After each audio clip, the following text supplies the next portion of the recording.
Good morning and welcome back to another session of Java programming language. In today's session, we will discuss some theoretical concepts. So we often encounter two terms, thin and thick client. In this video, we'll try to differentiate between these two terms. So thin client is basically a system which is having less computing power as compared to thin client.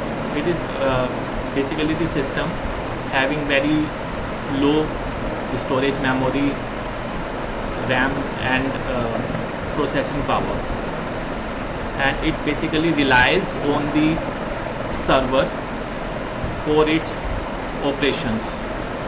And the thick client is one in which we can run several applications independently without relying on the server. So now one might be wondering which client we should purchase, whether we should go for thin client or thick client. So let us understand this with a simple example. Suppose a newly established organization wants to establish a computer lab with having 100 nodes. Now what are the options available with the owner? Either he can purchase 100 thin clients or 100 thick clients. So what will be the cost effective solution? If we go for thick clients, a thick client normally cost around 25k to 30k. I am just taking a normal example. While a thin client,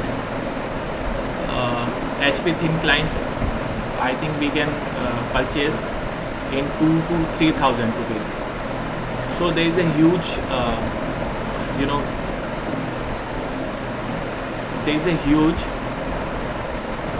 economical issue between there is a huge difference of money price between thin and thick client. So if we talk about the typical use of PCs, a normal user normally use email, word processing software, use PPTs, use PowerPoint presentation to create PPTs, then he do web surfing, and all these applications, simple application, can be achieved using the thin clients. If we another motivation for the thin client is we can upgrade all the clients if we upgrade the server. Also portability, all data is on the server and any workstation can access that data, and we can store more applications on the server, and then the client can access those applications. See, with the advancement of increasing popularity of cloud computing, people are shifting towards the thin clients. See how we play the high-end games using our mobile phones. It is not installed in our mobile. We are playing. It is stored on some server, and we are simply giving instruction through our mobile phone, and we are getting the output. So it is the presentation logic basically. So if we see here, any application has three layers basically: data layer, business layer, and presentation layer. So presentation is basically what we see. Business logic layer is the processing part, and data access layer. So in thick system, in thick client, business and presentation logic layers are on the client side, and data we can store on the servers. So here, since business layer is on the client, so it can perform computation on the locally, while in thin client, since thin client are low thin clients have low processing power, they are only used for they only has presentation logic. They are only used to present the AND screens, and the data access and business logic are with the server.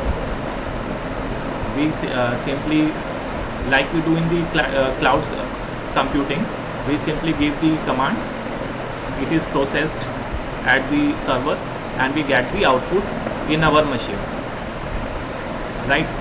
So for thin clients, we need to have a powerful server with good connectivity. If we are using thin computers locally, we can have LAN. Otherwise, we should have good internet connection. So there are many motivations for using the thin clients, but there are some limitations also. There are some drawbacks also, like lack of privacy. Since all the data is on the server, so there is a security threat.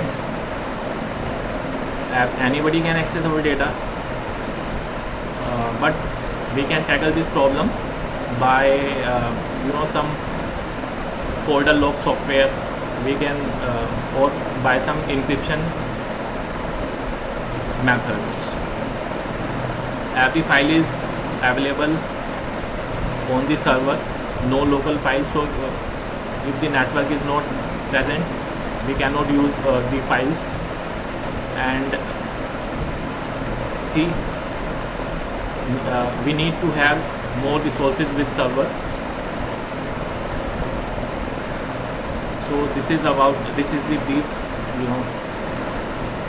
introduction of thin and thick client. So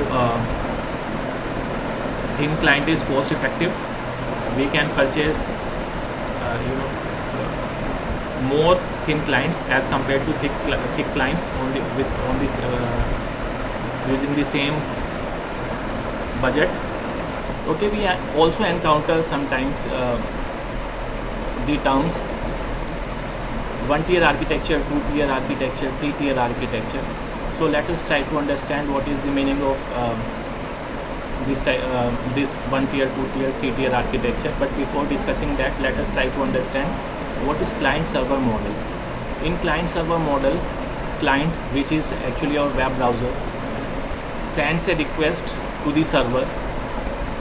Suppose we want to access the web page, some web page abc.com. Then user type that web page on the browser. That request is sent to the server.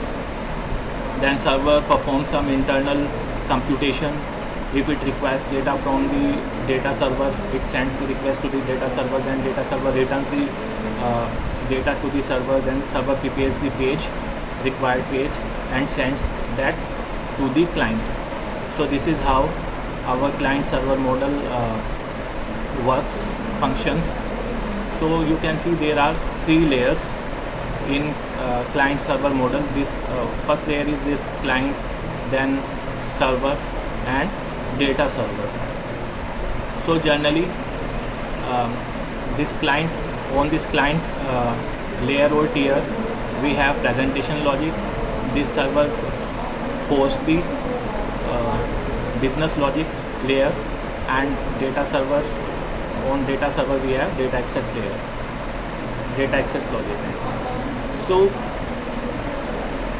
if all these tiers are physically separated, then we say that it is a 3-tier architecture. See, presentation logic, if all these tiers, presentation logic, business logic and data access logic are on different machines, then we say that it is a 3-tier architecture. And if we combine the 2 tiers, these 2 layers, that is business logic layer and database tier, then we will have only 2 layers like this, client and this application server, which will have business logic and database. Then the architecture will be known as 2-tier architecture. And if we have all the presentation logic, business logic and database data access logic on the same system, then the system will be known as 1-tier architecture. So this is all about the client server architecture and 1-tier, 2-tier, 3-tier architecture. I hope you understand. In the next video we'll discuss some more concepts of Java programming. So that is all for now. Goodbye. See you in the next video.